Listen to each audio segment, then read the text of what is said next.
Hello, friends and family and loved ones and acquaintances.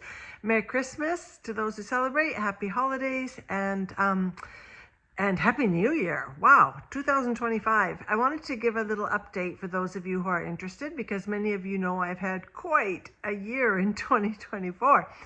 And I thought this would be easier than trying to write it all out. So most of you know, and those of you who share my Christian faith, stay till the end because I have some specific thoughts to share at that point. But for everybody, my update. Most of you know that in May of 2024, I was diagnosed with a brain tumor.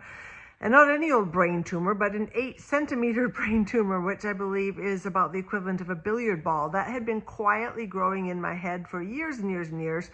Completely unbeknownst to me, I had no symptoms until, and this in my opinion was a grace of God moment, in December 2023, I went to get a new eyeglass prescription down in Edmonton. The regular optometrist was out for lunch, so I got an actual eye doctor who was more thorough and discovered something peculiar, which is that despite having really good and healthy eyes, so my eyes continued to be just fine, nevertheless, I wasn't seeing my peripheral vision on my left properly at all. So she thought it was probably neurological. I didn't take it as seriously as I should have.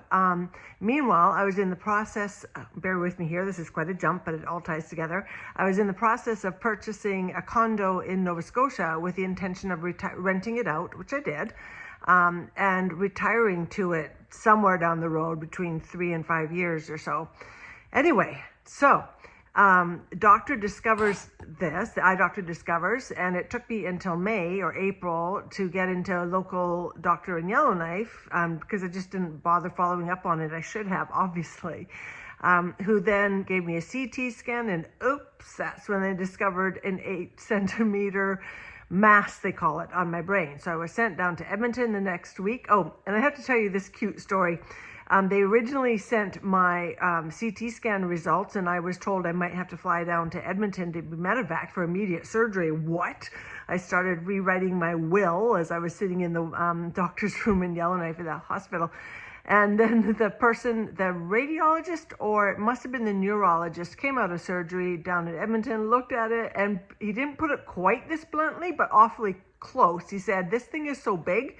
She's had it for so many years that if she hasn't died yet, she's not going to die tonight, so no need to rush her down on medevac.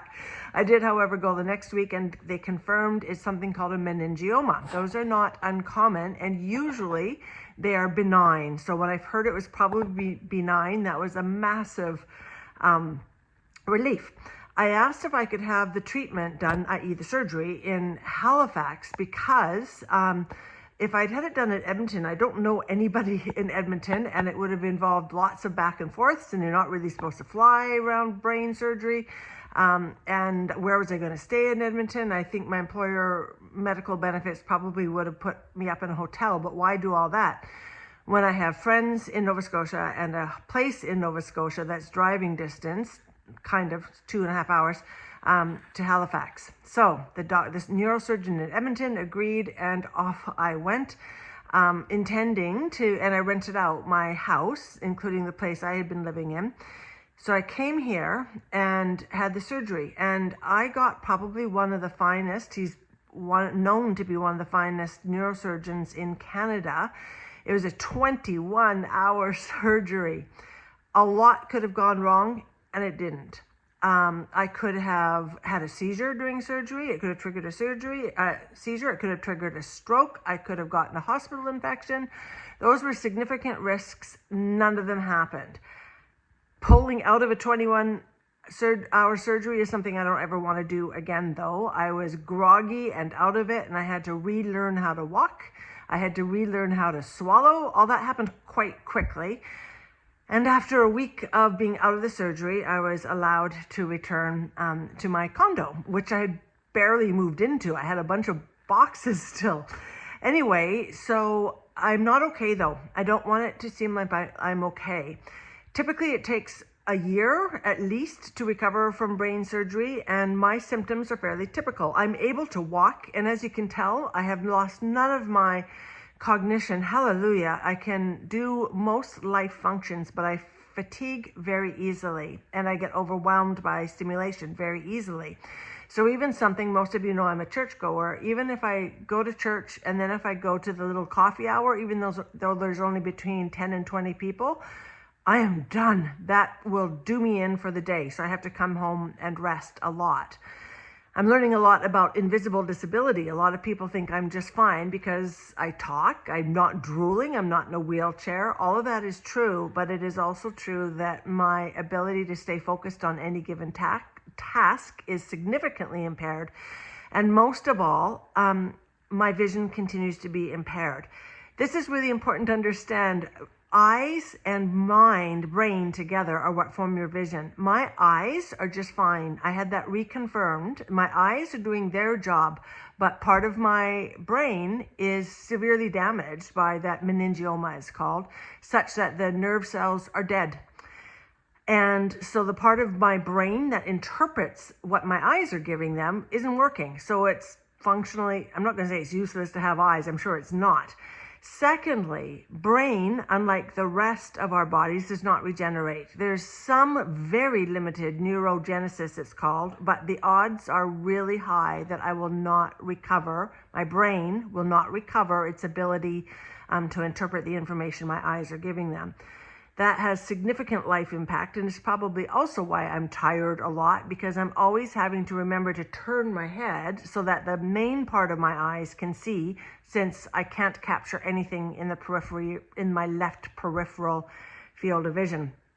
There is some promise that there's these things called Prism glasses. It's really cool. It's so Elon Musk, except it's not him, where they put little prisms into your glasses, the edges of your glasses, that then refract what I'm not seeing into more the central part of my eyes, which then is interpreted by my brain. That might help. So I find that out in the next week or two. I also navigated, talk about having to self-advocate, man. I navigated my way to a referral to a neuro-ophthalmologist, which bridges mind and eyesight and brain. So that is where I will look for more definitive explanations of what I can hope for, if anything. If I can't hope for anything, that means I won't ever be able to drive again. Hope the self-driving cars come fast. I'm not even sure I would trust myself biking. That's a big, huge life adjustment. Speaking of, I also sold life adjustments. I wasn't intending to sell my Yellowknife property, but I concluded that I've got enough on my plate to deal with without trying to be a remote landlord. And I had thought I could make a couple trips back and forth each year. No, I can't. I can't go from here to there a couple times each year. So I sold my property. That hurt, but it was a good decision. And meanwhile, here in Anapolis, I am settling in so well. It is the most extraordinary community. It's tiny, 500 people or less, fewer, but lots of people surrounding. And it's just beautiful. And you've seen many of my other posts. I've been so cared for by many people. And on that topic, without naming names, there are a handful of you who have really gone out of your way to provide me care. And no words. It's just made all the difference.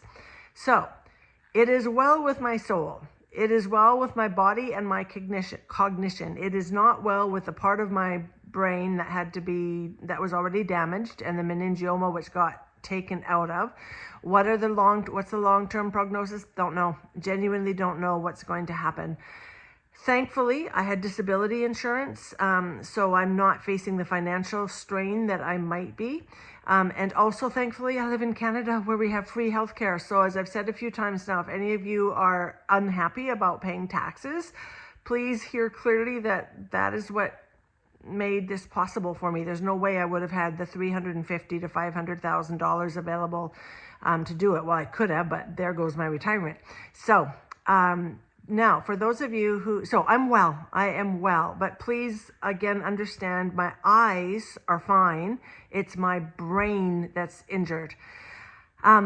Those of you who share my faith, I don't think I've had as many people pray for me in my whole life, but I want to say a big thank you. Prayer is very mysterious. It is difficult for me to say, oh, God got me through this, when there are so many women in Ukraine who are praying desperately that their sons will be spared, and they're not. So I never know quite what to do with that. But what I can say is that I've been absolutely calm through this whole thing. And that, I don't think that's like a Nancy thing. I think that is your prayers in my heart. And there is a resurrected Christ within me. I remember when I first heard about this, my immediate thought, and this wasn't something I had to force, my immediate thought was, oh, well, either I'm going to heaven sooner than I'm planned, or I'm going to a heaven on earth here in Nova Scotia.